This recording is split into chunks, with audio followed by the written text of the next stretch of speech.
mother of 2 students who are not here today. But if my youngest, Violet, were able to self-advocate, I believe she would love to be here speaking for herself.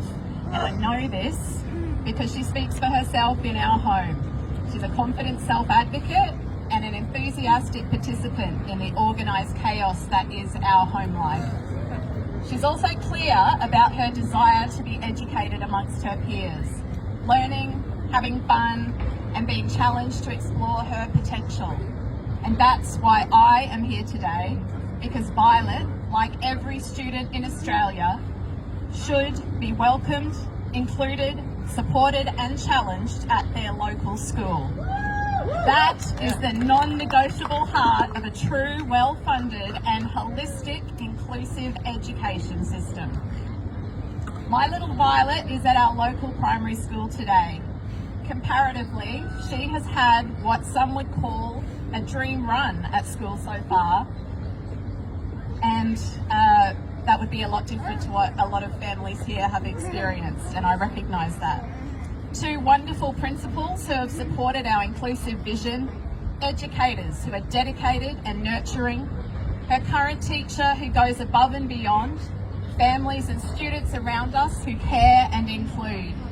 Yet many mornings after school drop off, I sit in my car and I shed a few tears because I'm never sure if the choices that I am making are the right ones, because our education system is not fully accommodating to students like Violet. I'm saddened that while everyone around us is doing their best, especially Violet, the current constraints of the system limit what she can achieve. The cost of inaction for inclusive education reform is impacting my family and so many other families like ours. The effort it takes to fit into a system that doesn't support inclusion can be extreme. The systemic failings for students, educators, parents and schools is too much. Things must change.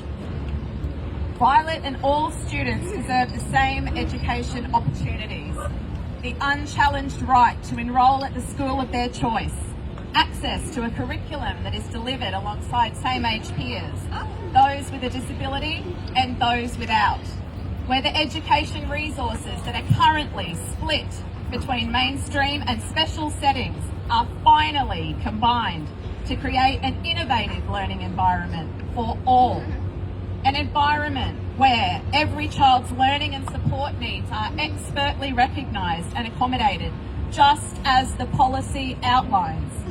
However, as my Violet approaches year 3, it's again a time where many families feel like special school is their only option, when their student may not be socially and academically accommodated and they feel simply too fatigued to continue advocating. While our government continues to fund segregation, mainstream teachers will continue to be stretched thin, feeling helpless and uncertain about how best to perform the role to the best of their ability. Our teachers deserve the time to plan and teach every student that enters their classroom with confidence and to have access to specialist expertise to assist them within their school. When we walk in the gate, I am always aware that Violet's presence at our local primary school is sadly much more of an anomaly than the norm. Despite the excellent relationships we've cooperatively built, I know that there are some that view her presence as a drain on resources. Perhaps even a cruel imposition by a mother who can't accept reality, and without a doubt, a child who would be better off educated elsewhere because they know no different. We engage with staff and families who value Violet's presence at school and support her inclusion, and I'm always grateful. They accommodate her weaknesses and they loudly applaud her strengths, but I continually ask, why would society accept that it should be any other way? Why are her disabled peers being segregated under the guise of parental choice, and why is this accepted? It outrages me that someone's inclusion in mainstream society would be conditional or something that must be earned. that for some, the presence of an extra chromosome should automatically relegate her to an education that has been shown time and time again to be inferior to a typical one. But we continue to walk through that gate despite the uncertainty of our choices, because we know that even in a flawed system, her inclusion has value. We're all here today because we know that the cost of inaction is high.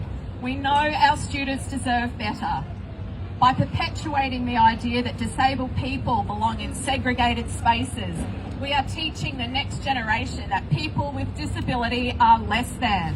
We are limiting their ideas of what disabled people can achieve. We are sending the message that difference is something to be hidden, and it's denying typically developing children the opportunity to be educated alongside their disabled peers who have so much to offer. The Disability Royal Commission has conclusively proved that special segregated places do not equate to better outcomes for disabled people. In fact, segregation creates opportunities for abuse and neglect. I began this speech with an insight into Violet's voice and her desire to continue to be educated amongst her peers. That is her right as a student in Australia, and it is a right which our government is not taking seriously. How much longer must Australian children wait for their human right to an inclusive education to get the respect it deserves? How much longer must teachers feel the weight of a failing system? How much longer will my family wait until we can walk into school knowing that Violet's presence is expected and universally supported? I am here today so that Violet and all children with disability in this state can have the education and the future that they deserve. That is what we must continue to unequivocally push for all students going forward. What do we want?